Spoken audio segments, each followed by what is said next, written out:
Más música, punto.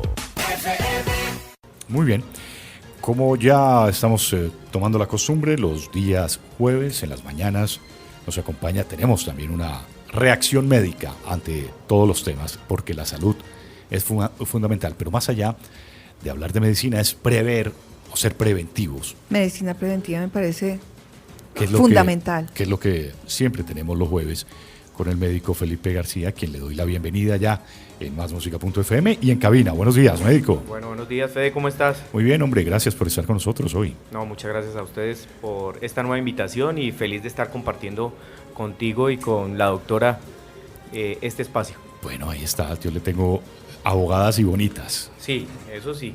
Yo Ojalá no me esté escuchando mi esposo. Claro que va a estar escuchándote porque estás haciendo aquí el debut y ella va a ser la que te va a apoyar como de primera mano y le enviamos un saludo porque sabemos que está acá. ¿Colega suya? No sé, pero es la esposa del doctor. Pensé es que muy era abogada importante. también. Bueno, médico, ¿qué vamos a tener hoy? Bueno, ¿De Fede, qué vamos a hablar del cáncer de mama. Cáncer de mama. Sí. El pasado 19 de octubre fue el Día Mundial de Prevención de Cáncer de Mama y me parece importante en contraste con lo que habíamos hablado La semana pasada. una semana con cáncer de cervix. Sí. Entonces es importante este Porque, como siempre yo aquí meto la cucharada, como lo mejor de una entrevista es uno no conocer nada para poder, digamos, no ser muy activo en el tema para poder Muy preguntar erudito. lo realmente importante. Muchas veces nos ponemos muy científicos y no preguntamos lo básico. tema. O terminamos por no entender nada. Que si además, ¿por qué infortunadamente es tan común el cáncer de seno? Sí, Fede, mira, estaba viendo estadísticas, es el primer cáncer en mujeres a nivel mundial, tanto en países desarrollados como subdesarrollados. Es la primera causa de muerte en Colombia en las mujeres. ¿Y por qué? En este momento no tenemos, la ciencia no tiene una causa exacta de por qué se da el cáncer de mama, pero hay muchos factores de riesgo dentro de esos. Pienso que en todos los cánceres la mala alimentación, sedentarismo, obesidad son los patrones primordiales para que se pueda desarrollar cualquier tipo de Se cáncer. me habló de patrones y yo pensé, son los patrocinadores de eso. Exactamente. Ajá. Así es. Así es. Entonces, no tenemos una causa exacta que digamos, por ejemplo, como lo dijimos la semana pasada, el virus del papiloma humano es un precursor, tener esa infección es un precursor del cáncer de cervix. Acá no tenemos algo, un agente causal, como lo llamamos los médicos como tal. Pero hay factores de riesgo como los que te acabo de mencionar, obesidad, el sedentarismo, comidas altas en grasa, azúcares. Adicionalmente, hay otros factores de riesgo como tener la menstruación menores de 12 años, a partir de los 12 años, no tener hijos ni haber lactado y en muchas ocasiones una menopausia tardía. ¿Y eso por qué? Se ha visto relacionado en que la exposición a mucho tiempo con las hormonas pues puede predisponer al cáncer. De hecho, una terapia de reemplazo hormonal, ¿qué es una terapia de reemplazo hormonal? Son las hormonas que damos a las mujeres después de la menopausia. Después de 5 años continuos de tratamiento se ve que es un factor importante para poder desarrollar ese cáncer de mama. Me quedó, bueno, varias cositas aquí en el tintero, por lo menos para conversar. Las niñas que tienen una menstruación antes de los 11 años o a partir de antes de los 11 pueden ser más proclives a esto. Exactamente, sí señor. Sí señor, como te digo, tener la menstruación a muy temprana edad. Déjeme yo pregunto y sigo preguntando, discúlpenme los Tranquilo. oyentes que me meto de un lado al otro, pero no sé si esto tiene que ver en algún momento con la alimentación que estamos teniendo ahora. Antes las mujeres, digo, en nuestra época, a los 14, 15 años, qué sé yo, pues lo normal, ya empezaba su proceso menstrual. Y ahora veo uno ya muy jovencitas y desarrolladas, casi físicamente, como mujeres. ¿Tiene que ver algo la alimentación, de pronto, todo lo que nos están dando? Fede, sí, indiscutiblemente, mira, cuando uno habla no solo con el cáncer, sino el tipo de enfermedad, por ejemplo, la diabetes y la hipertensión que es tan común y que más adelante vamos a hablar de eso en otros programas, siempre los abuelitos cuando llegan a mi consulta dicen, pero ¿por qué si a nosotros nos alimentamos, por qué me va a quitar el sancocho, por qué me va a quitar los frijoles, en el caso de la región cundiboyacense, por qué me va a quitar el ajiaco? Si nosotros nos criaron con eso y no pasó nada, porque no tenemos una conciencia de eso, de la enfermedad y que la alimentación, una mala alimentación está asociada a la enfermedad. Y indiscutiblemente para nosotros, tanto para los médicos como todo el campo científico, una mala alimentación, no tanto en que no sea rica en frutas y verduras, sino que pues todos los procesos y los químicos que hoy día tienen los alimentos. Yo estaba pensando en eso, en la calidad de alimentos en antiguas generaciones y las actuales. Otra cosa que me puse a pensar, doctor, ¿tiene que ver algo lo congénito con el cáncer? Porque he específicamente el de seno, estamos hablando el de seno, de eso. sí, porque he visto que en familias es recurrente Claro. y en otras no. Más que congénito es lo genético. Congénito es que se adquiere en el momento de nacer, genético es que ya se trae la información genética en el ADN. Entonces sí, precisamente uno de los factores de riesgo, hay un gen que se llama el BSR, CA1 y el 2, que se ve expresado, o sea, nosotros o los seres humanos en el DNA, que es la cadena donde tenemos toda la información genética, cómo vamos a tener los ojos, qué enfermedades vamos a desarrollar. Esa información tiene un gen que normalmente lo que hace es esas células que están con una mala información, él las repara. Cuando tenemos una mutación, ¿qué es una mutación? Es decir, que se dañe ese gen, se expresa el cáncer. Entonces, uno de los estudios es genéticamente en esas familias, como tú dices, ahí vemos abuelas, tías, hermanas, la generación que tienen un cáncer de seno y después futuras generaciones lo van a tener. Entonces los oyentes y ustedes me van a decir, bueno, si eso se puede detectar desde antes, ¿por qué no podemos tener un examen de eso? El examen está, que no esté dentro del plan de beneficios, no está. Pero ¿qué se le sugiere? ¿Qué se le sugiere? Y a pesar de que no esté en el plan de beneficios, las EPS lo autorizan cuando uno lo soporta muy bien como médico. Y es, si tú tienes a tu abuela, tu tía, en donde tiene un cáncer de seno, a ellas hay que hacerle, o casi siempre les hacen ese estudio de ese gen, y si ese gen está expresado, tú puedes llegar sintiendo algunas molestias, que ya vamos a hablar de eso, qué siente la mujer, porque lastimosamente los cánceres siempre se ven en estados tardíos. Y teniendo tu familia ese gen expresado, tú puedes llegar y decir, mira, yo tengo mi familia con este gen expresado, yo deseo conocer si puedo llegar a desarrollar o no ese cáncer. En plan preventivo. Yo estaba pensando, Federico, en este momento me viene a la memoria Angelina Jolie. Ella tenía un precedente de cáncer y se mandó a quitar. Claro. Previendo eso. Sin que le hubiesen detectado. Sin que lo hubiesen detectado. Claro. Y Fede, mira, como estamos hablando de prevención, ¿qué es lo más importante en la prevención? Es el autoexamen de seno. Exacto. El autoexamen de seno, cuando yo veo mis pacientes, hace unas 2 semanas por medio de la alcaldía del municipio donde trabajo, que es la alcaldía de Facatativá, nos destinaron un día para que pusiéramos consulta de solo detección temprana de cáncer de mama.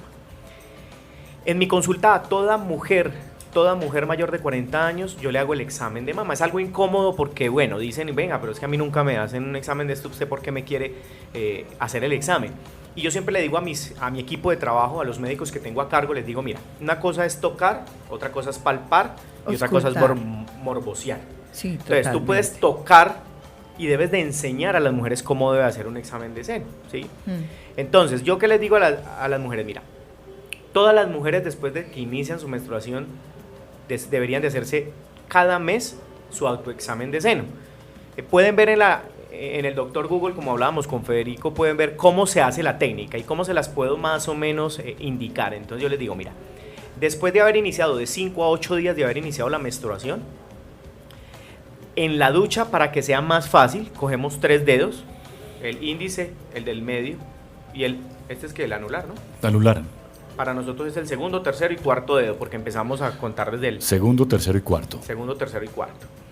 Se hacen de pie, ponen la mano del mismo lado del seno que van a examinar y empiezan desde el hueco axilar. Pues para aquellos que nos están viendo, o las que nos están viendo, el hueco axilar. ¿Y por qué el hueco axilar? Y hacemos duro, porque es que las mujeres a veces les da como pena y empiezan a tocarse muy suave. Entonces la idea es que en el hueco axilar muy duro, porque allí están los ganglios y para nosotros es importante saber si hay un ganglio que nosotros lo llamamos centinela. Hago un paréntesis. Esto no solamente para las mujeres, para nosotros los hombres ayudar a las parejas a eso también. Fede, y tú has tocado algo muy importante. aunque al hombre no es común que tenga un cáncer de mama, También es... Puede el dar. 0.8% a nivel mundial puede tener. O sea, nosotros también podemos hacernos También. este Sí, mismo sí. ejercicio, además de ayudar a nuestra pareja a hacérselo, pues nosotros lo podemos hacer. Claro que sí. Entonces estamos ahí con los 3 dedos. Entonces, 3 dedos y Ajá. empezamos a tocar, como yo les digo, es como si estuvieran ordeñando una vaca. Pero, doctor, yo nunca he ordeñado. Entonces empezamos como a tocar como un teclado, como a tocar un teclado de Un órgano, un piano. sí. Y empezamos de arriba hacia abajo, de la parte más bultosa del seno hacia el pezón y en sentido de las manecillas del reloj. Sentido de las manecillas del reloj. Ujú. Por último, extirpamos el pezón para saber si sale algún líquido. Es importante que cualquier masa que detecten, pues vayan a su médico y puedan salir de la duda. Muchas mujeres dicen, no, pero es que yo voy y siempre me dicen que son nodulitos que tengo. Sí, pero es mejor prevenir que lamentar y no importa que el médico vuelva y le recalque y le diga, tranquila, son unas masas normales. Pero es que muchas de esas masas pueden llegar a no ser normales. De hecho, tengo un caso reciente. En marzo tuve una niña de 16 años con una masa aproximadamente de 6 centímetros y en donde empezó a crecer, empezó en 3, a los 2 meses 6 centímetros. Es demasiado. Y a Dios gracias no era un cáncer, no es común que a esa edad una niña de 16 años tenga un cáncer, pero se prendieron todas las alarmas y en este momento pues le hicimos una biopsia para saber realmente qué era y le hicieron la cirugía tanto de ahí, del seno izquierdo como del seno derecho. Benigno, entonces. Benigno, gracias a Dios. Gracias a Dios. Pero tuvimos la alarma, ella tuvo la alarma, la mamá tuvo la alarma. Está bien. Lo primero es hacer el autoexamen, Fede. Autoexamen es lo primordial. Eso salva vidas. Salva vidas. Yo estuve... O ayudas a salvarlas. Si le ayudas a indicas. salvarlas. Desde cuando yo estaba estudiando en el año más o menos 2004, estuve en una conferencia internacional donde un conferencista especialista en mama decía, pero ¿para qué hacer palpación si aún los tumores menores de 1 centímetro, ni los más expertos los podemos detectar? Bueno, pero ¿qué hacemos con los de igual de 1 centímetro? Entonces, hay mucha literatura que está a favor, hay mucha literatura que está en contra, pero yo siempre lo digo, es mejor prevenir que lamentar. Pero sí es que queremos quitar sobre todo la cabeza y la parte mental de que el cáncer es sinónimo de muerte, porque por ejemplo nosotros tenemos aquí una sobreviviente del cáncer que es Joana Alzate, a quien voy a saludar, que está en Villavicencio. Hola Joa, buenos días. Joana, se me fue Joana, la tenía ahí en el Skype, pero siempre la tomo como bonita referencia porque Joana estaba ya casi que en sus últimas y logró sobrevivir, por eso es una sobreviviente. Joana, está nuestra señal abierta para cuando quiera ya entrar con nosotros al aire. Bueno, seguimos con este tema. Entonces, estamos hablando de prevención cáncer de seno. Bueno, Fede, entonces estamos hablando del autoexamen. Perdone, porque hay una pregunta en el chat de Juana Agudelo que nos dice ¿cuándo se debe hacer una mastectomía? Bueno, entonces él está hablando de un término ya muy, muy médico y mastectomía es quitar el seno, ¿cierto? Quitar parte del Como seno. lo último ya, ¿no? Quitar parte del seno o quitar todo el seno. Antes de ir a la mastectomía, en prevención también tenemos 2 exámenes, están avalados en las guías de práctica clínica de Colombia y nos dicen, mire, y acá voy a meter el dedo en la llaga, Fede, y lo que hablábamos en secciones anteriores porque esto me da libertad de poder hablar lo que, entre comillas, yo quiero, ¿no? Sin salirnos del esquema de respeto, pero es irrisorio porque el sistema tiene una norma o tiene unas guías de práctica clínica en donde dice que cuando la mujer detecta alguna masa, quien debe de revisarlo en primera instancia es el mastólogo o especialista en mama. Pero dime, ¿cómo hace el usuario del común y corriente acceder inmediatamente a un especialista de mama? Imposible. Entonces termina yendo a un médico general. Sí. Y el médico general muchas veces no tiene experticia o le da pereza realmente hacer desvestir la mujer o le da pena. Entonces, cuando nosotros detectamos en la consulta tenemos 2 opciones, o la mamografía o la ecografía de mama, y quiero que esto quede muy claro porque en el momento que ustedes vayan a darle los exámenes al médico o ustedes lo vayan a solicitar, ¿por qué lo solicitan? Menores de 50 años es ecografía de mama. ¿Qué es la ecografía? Es como cuando la mujer va a tener el bebé, ese es el ecógrafo, ¿sí? Menor de 50 años. Mayor de 50 años se hace la mamografía y se hace cada 2 años si sale normal. Si sale anormal depende de la frecuencia que el especialista considere o del radiólogo. Cuando se detecta el cáncer, pues hay una serie de pasos, hay que investigar en qué estadio está. Y mastectomía la podemos hacer en dos, como ustedes decían ahora, Angelina Jolie. Se puede hacer de manera preventiva cuando yo sé que mi familia, como mujer, sé que mi familia tiene ya una genética y digo, me voy a quitar los senos, ¿sí? Y otra es curativa, cuando yo detecto que hay masa, toman biopsia y después de ver la biopsia hasta dónde está extendido y qué puedo hacer. Si quitar, nosotros los médicos, bueno, los cirujanos, parten el seno en cuadrante. Entonces, dependiendo de dónde está, podemos hacer una mastectomía parcial por cuadrantes, que es cuadrantectomía. Entonces, quitamos uno de esos 4 lados o la quitamos de manera radical. ¿Y cuándo la quitamos de manera radical? Cuando vemos que el tumor está muy grande y sobrepasa los límites. ¿Cuándo la hacemos parcial? Pues cuando está muy limitada y vemos que no, el tumor no se está yendo más allá de ese seno. Doctor, ¿esa decisión se toma cuando no ha hecho metástasis o en qué momento? Sí, definitivamente. Sin embargo, hay unas técnicas, hoy los cirujanos, así haya metástasis, la idea es que ese foco no esté aumentando más ni propagando, el problema, ¿no? digamos, sí. Obviamente cualquier cáncer, cuando ya hay metástasis, es muy difícil el tratamiento, pero hay que quitar ese mito también en los médicos, que persona cáncer no le hagamos nada mal. Mira, lo estoy viviendo en carne propia. Entonces el hecho de que alguien tenga un cáncer y que tenga metástasis no quiere decir que no le podamos ofrecer una buena calidad de vida. Exactamente. Y una calidad de vida es, si tú tienes una masa, esa masa te está saliendo alguna secreción, algún líquido por el pezón, que eso es, Fede, lo que hay que tener presente, no solo tocarse, mirarlo, el líquido. Si ven que le sale algún líquido, alguna leche y no está en periodo de lactancia ni en embarazo. Ahí hay una señal de alerta. Una señal de alarma. Si tienes el seno rojo o con una masa dura que no es normal y no estás lactando ni estás en embarazo. Si tienes el pezón invertido, retraído, todo eso son signos o son alarmas que hay que ir. Muchas veces las mujeres se abstienen de ir porque se encuentran con el médico detrás de una pantalla en donde sus 20 minutos no le da ni para mirar a los ojos. ¿Sí? Ayer, tristemente, cuando pedí información acerca de mi padre en la clínica, la médica solo se dedicó a mirar unas hojas y la pantalla nunca me miró a los ojos. Y yo decía, si eso lo hacen con personas que conocemos el sistema, ¿cómo lo hacen con aquellas personas que somos ignorantes en el tema? El ciudadano, sí, señor. Y es desastroso que eso va con el ser, eso más que las instituciones es con lo que tú eres. Entonces, muchas mujeres dicen, no, yo tenía una masita ahí, pero pues normal, como el doctor siempre me dice, y somos pues tan, no sé qué palabra utilizar, pero esa paciente que siempre va, usted viene por lo mismo. La hipocondríaca. Pero ahí cabe, doctor, la humanización de la medicina.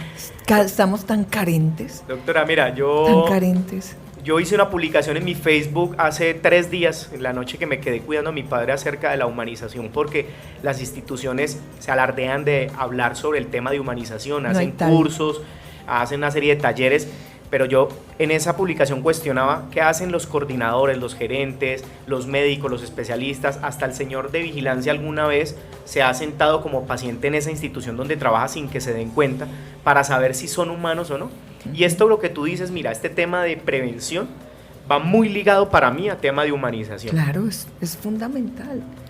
Porque cuando tú no te pones en el lugar del otro, es que no entiendes. Parte de lo que está pasando. De una buena institución es eso, la humanización y sobre todo esa parte de la salud. Joana, voy a Villavicencio. Joana, hola, muy buenos días. ¿Ahora sí? A ver, ¿me escuchan ahora señora, sí? Ya la tenemos ahí, Joana. Buenos días. Bueno, maravilloso. Buenos días, Federico. Buenos días, Patricia. Buenos días al doctor Felipe. Y bueno, buenos días a toda la familia Más Música.fm. Pues como siempre, muy contenta de estar aquí conectadísima con ustedes y pasar una excelente mañana. Que siempre muy buenos días. Nos sirve de referencia de vida, Joana. Sí. Porque además de su alegría, de su entusiasmo, es una luchadora y además que es sobreviviente del cáncer, doña Joana, ¿no? Por eso, discúlpeme si siempre la pongo de referencia, porque me parece que es una motivación para quienes están en la enfermedad, están en ese proceso, de saber que hay posibilidades siempre, Joana. Claro que sí, Federico, y no, para mí es de verdad siempre un gusto hablar del tema. Hace unos años de pronto era un poquito más difícil hablar, pero ahora no. porque es eso que tú estás diciendo, es ese sobreviví, estoy aquí, y pues nada, mostrar con el ejemplo que no es siempre una enfermedad pues mortal y que se puede luchar contra ella y que pues podemos seguir adelante, claro que sí. Claro que sí, muy bien. ¿Algo más, doctor Felipe? Johanna, qué pena, muy buenos días. Sé que a una Doctor dama, Felipe, buenos días. a una dama no se le pregunta la edad, pero es importante conocer tu edad. Quisiera saber tu edad. No, claro que sí, tampoco tengo problema con eso, tengo 35 años. Perfecto. De hecho, a mí el cáncer me dio a los 22 años. Perfecto. O sea, Eso lo quería preguntar por lo siguiente, porque no es normal, aunque en la literatura dice que no es normal tener un cáncer antes de los 30 años. Tú eres un ejemplo que sí se puede tener un cáncer a edad temprana. A veces nosotros decimos, bueno, ¿qué tan bueno es que de antes o qué tan bueno es que de a cierta edad? Como vemos, al haberle dado a ella tan temprano, se pudo diagnosticar de una manera temprana. Yo cambio el concepto, no qué tan bueno, sino qué es menos malo. Exactamente. Menos nocivo. Y lo que tú dices, pero esto va de la mano de muchas cosas, de una detección temprana, que hayas dado con una buena red de servicios donde te hayan puesto cuidado, de la actitud con la que tú lo hayas tomado. Percibo que eres una mujer con pasión, una mujer que lucha por día a día su vida. Y eso es bastante importante porque ahora que tú decías, antes hablar de este tema era difícil. El tema cuando a uno le dicen cáncer es supremamente difícil. Yo lo decía al inicio de los programas, es tener como la lápida encima de la espalda. Pero ahora con la frescura que tú hablas, da motivación al resto de mujeres para que, uno, lo detecten temprano y dos, aquellas que lo están padeciendo, pues tengan una referencia de que el cáncer hoy en día es una enfermedad crónica y no es una enfermedad mortal, entre comillas. Bueno, muy bien. Qué buenos temas los que tocamos los jueves con el médico Felipe, que siempre nos trae consejos, pero sobre todo la prevención. Básicamente es eso. El autocuidado, el autoexamen. Si su pareja, estamos hablando con las mujeres, si tiene una pareja que le ayude también, pero a nosotros los hombres también nos puede dar cáncer. 0.8, la posibilidad de la población masculina puede padecer. ¿Los tratamientos, digamos, en caso de un hombre son los mismos? Sí, básicamente lo mismo. Es más expresado porque pues nosotros el contenido de grasa en el seno es muy poco. Entonces no se esconde tanto esa masa, porque la masa puede dar en los conductos por donde sale la leche o las glándulas donde se produce. Y nosotros, como no tenemos tanta grasa, pues es más fácil detectarlo. Por eso cualquier masa que los hombres tengan. Tengo un caso en mi vida, en 13 años de experiencia profesional, solo tengo un caso de un hombre que pudimos diagnosticar con cáncer de mama, de seno. Médico, gracias. Mucha fuerza con los de su papá. Esperamos que logren salir también de esta situación, que no es fácil para nadie, y más toda la familia sufre también con el tema, pero hay que ponerle fe. Usted es un hombre de fe y estamos seguros que saldremos adelante con esto. Muchas gracias. Recuerden que ustedes, además de fe, es de redes sociales. Entonces, ¿dónde lo pueden encontrar siempre? Siempre en Instagram como Felipe García MD, en Twitter como @doctorfegalo y en Facebook como Felipe García López. Felipe García López estuvo con nosotros en esta mañana, como los jueves, nuestra sección de salud, que aparece también, como siempre, en másmusica.fm. Pero esto no para aquí, hay mucho más por contarles en esta mañana.